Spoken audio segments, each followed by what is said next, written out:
Hello guys! Kumusta kayo? Ngayong araw, magluluto tayo ng escabeche.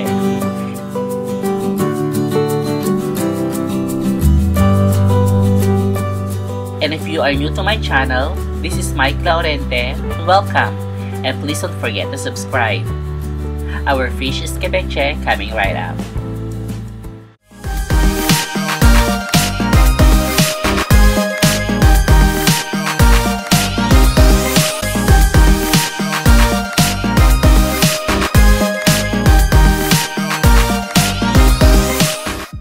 Bago natin simulan ang pagluluto ng ating escabeche, ito muna ang ating mga ingredients.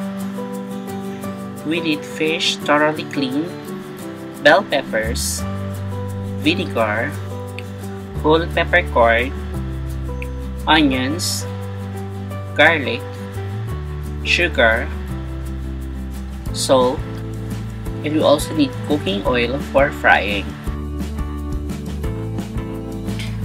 Simulan na natin ang pagluluto.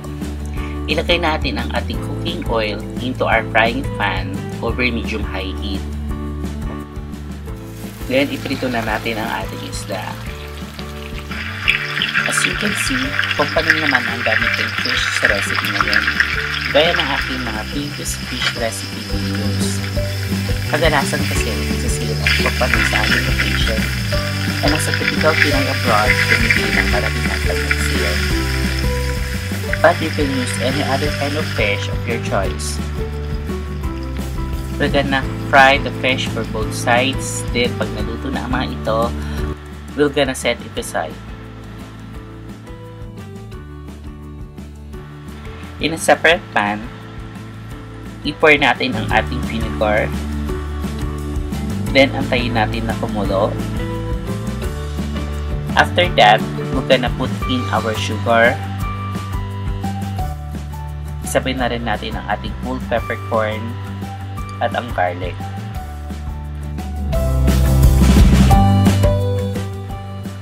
Hayaan natin kumulo ang ating mixture and cook it for a few minutes.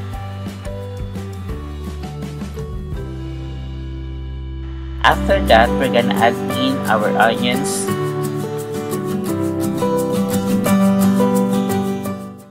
at ating bell pepper.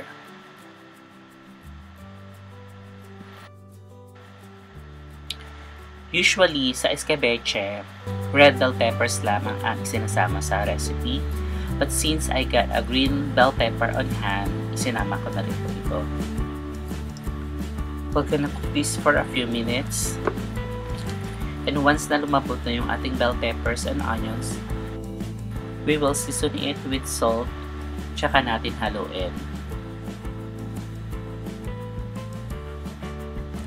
This time, ilalagay na natin ang ating fried fish. Let's put our veggies on the side to give space for the fish para ma-absorb niya ang ating sauce.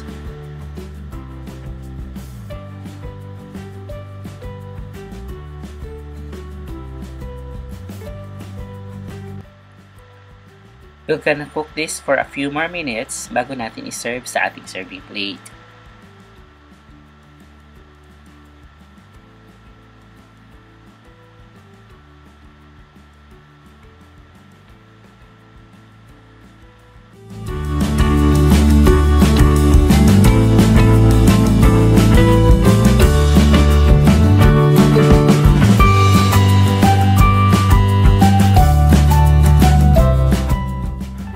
So, ayan guys, luto na siya. And that's my take on how to cook my own fish escabeche.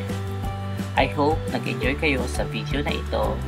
And if you do so, please don't forget to leave thumbs up on this video.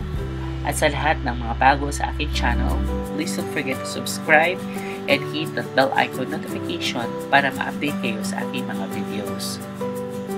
You can also connect with me through my other social media accounts at doon tayo mag-usap-usap. Hanggang sa muli, ito po ulit si Mike at nagsasabing happy cooking!